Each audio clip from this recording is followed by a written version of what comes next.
Hi everyone, welcome back to FilmyFool. The name might suggest that this channel is only dedicated to films and maybe extending to TV series, but that's not the case. I am the FilmyFool, but I love to talk about a lot of other things, including video games as well as comic books. And in fact, today I am here to talk about comic book that I finished and I really loved that. Highly recommend that you guys go ahead and try it out. This one is called Daredevil Born Again. This is a comic book that goes down in history because it's the start of the modern age of comic books, written by Frank Miller and David Mazzucchelli, or as the Italian pronunciation might go, Mazzucchelli. If I'm saying that correctly, apologies if I'm not. Miller and Mazzucchelli have teamed up to create something that is phenomenal in every sense of the word. Honestly, Daredevil Born Again doesn't really need another review to tell the world what it's about, how good it is, but I really wanted to share this. Miller and Mazzucchelli got together in 1985-86 to start off their run on Daredevil from issue 226. The Born Again storyline or Born Again story arc begins from the issue 227 and goes up to about 231.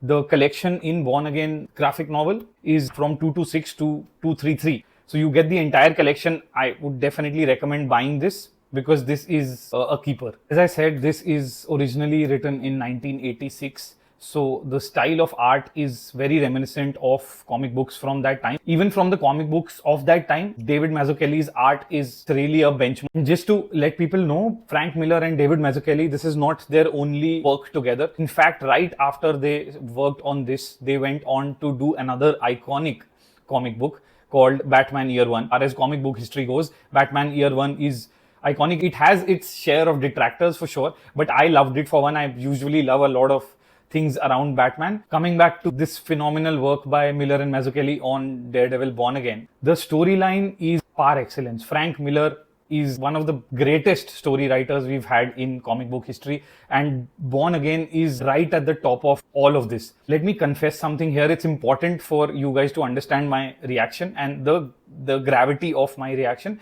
I am not really a Marvel comic fan. I've read very few Marvel comics. I am yet to read the iconic runs on Spider-Man as well as X-Men. I plan to do that in the future, but I have caught a few single issues here and there, and I've not really been a huge fan. Whereas in comparison, on the side of DC, I have loved some Superman runs. I love Batman runs, so many of them. This was a risk for me. I'd heard a lot about Daredevil comics, and this run in particular was a calculated experiment, and I am so happy that I did that because this is just such good work. Beautiful. Frank Miller's writing and why this is as good as I'm saying. His writing creates this aura of panic. Even though the panels and the overall storyline, I had to actually go back and reread some of the things to try and understand why it's getting this reaction out of me. That is the power of Frank Miller's writing. Born Again gets Daredevil to go up against Kingpin head on. And in doing so, Kingpin destroys Daredevil. It's hard to take, but it's not the most graphic in terms of what happens to him. I'm continuing to talk about Frank Miller's writing is because it's not like Kingpin sends his goons with all sorts of weapons, shot multiple times or stabbed multiple times and opened up. No. Kingpin does what only he can, and he destroys not just Daredevil, he destroys Matt Murdock bit by bit, piece by piece, to the extent that Matt Murdock loses the will to continue to live. So the man without fear, as they say, Daredevil, fears a lot in this book, and that's all because of Kingpin. And Frank Miller's writing on all of this is just fantastic. This begins with this alarming revelation that changes the proportion of this universe. Frank Miller's writing does not prolong this. It's not like there is a build-up. It happens over the course of a few panels, maybe a page and a half or two. And it was such a huge revelation that I read it and I had to go back a couple of panels to realize, to figure out, yes, has that actually happened? And it's done in almost like peeling off Band-Aid kind of a way, that here it is, and this is where the story starts. Frank Miller does not waste time in creating a build-up on the reveal. His story and his narrative talks about the aftermath. Another highlight of this story arc is that unlike the reveal where Frank Miller chooses a really sudden way of doing this on what happens next, he's meticulous, he's particular in his writing, and Kingpin takes his time to hurt Matt Murdock and Daredevil in the most personal ways possible. I do not want to go into too much detail on how that happens and what pans out, because that will give a lot of major spoilers. I'd love for you guys to check it out yourself. This is definitely something worth checking out. But overall, on the story arc, it is highly detailed, beautifully written, and you really feel the agony and the angst, the helplessness of Matt Murdock at every point. Another thing that elevates this comic book to the height of golden age of comics is the fact that it's not just about Daredevil, it's not about Matt Murdock, it's also about the characters around him. You see such fabulous writing, such detailed out characters and their lives, and how their lives get affected by what Kingpin chooses to do with Matt Murdock and Daredevil, that everyone who comes in contact in various ways gets affected, gets impacted. So you are not just invested in the life of Matt Murdock and Daredevil, you're also invested in Karen Page, Foggy Nelson, Glory, as well as the reporter Ben Urich. His story arc is fabulous.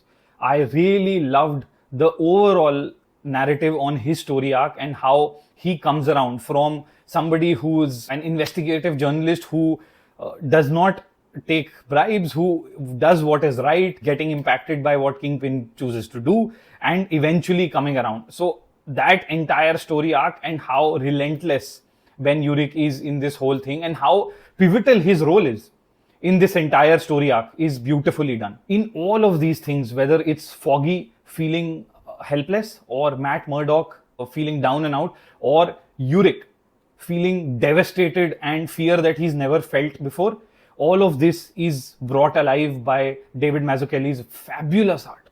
There are a few panels, especially with Ben Urich, where he's sitting alone on a chair, his body language with droopy shoulders. Originally, he's this investigative journalist who knows no fear. And eventually, as it turns out, he has a lot to fear. And he realizes that in the worst possible way. And he's sitting in this panel with droopy shoulders, and there is this gloomy shadow all around him. And you feel the darkness, you feel his fear in the panel, through the panel.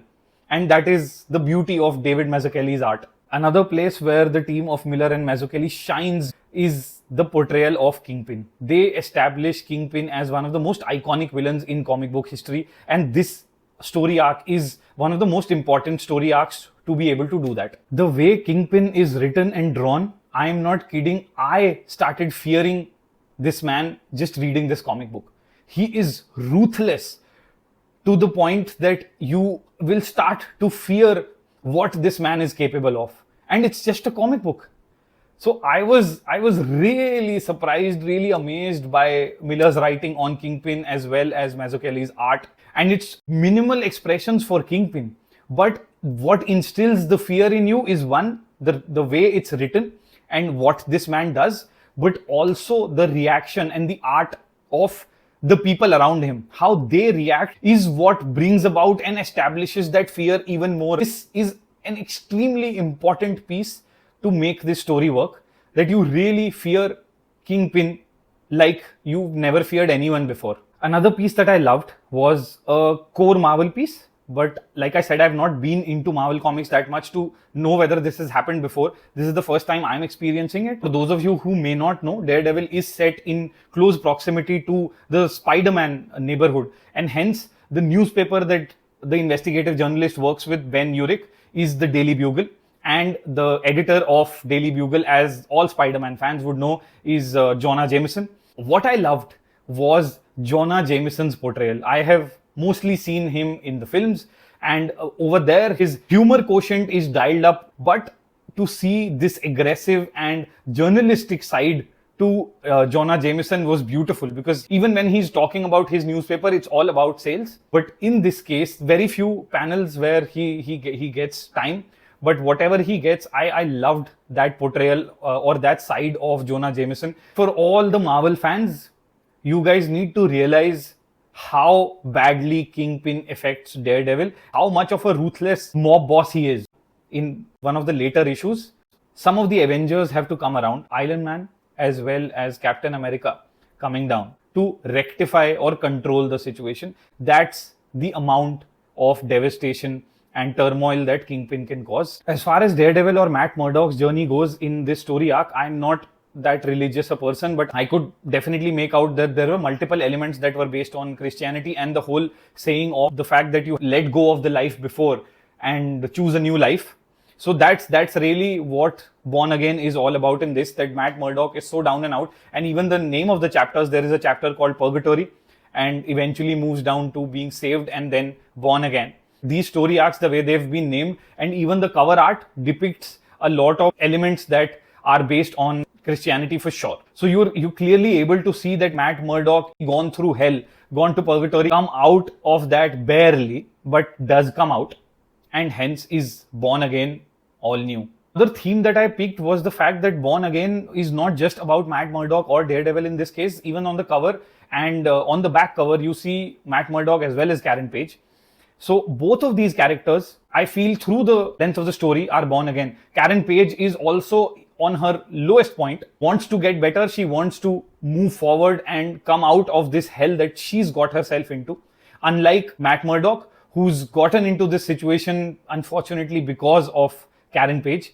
Both of these people come out and are born again through the length of this story. So guys, if you are looking to read a riveting story, forget that it's a comic book. It's a fabulous story that is riveting, it is thrilling, it will instill the fear in you. You will start to panic to see to what lengths somebody can go to get their revenge. It is a must read for comic book fans. If you are not into Marvel, this is something that you should definitely pick up. If you are into comic books and into Marvel, I'm damn sure that you've already read this and love it. Definitely worth owning this piece that I'm showing you again. Daredevil Born Again.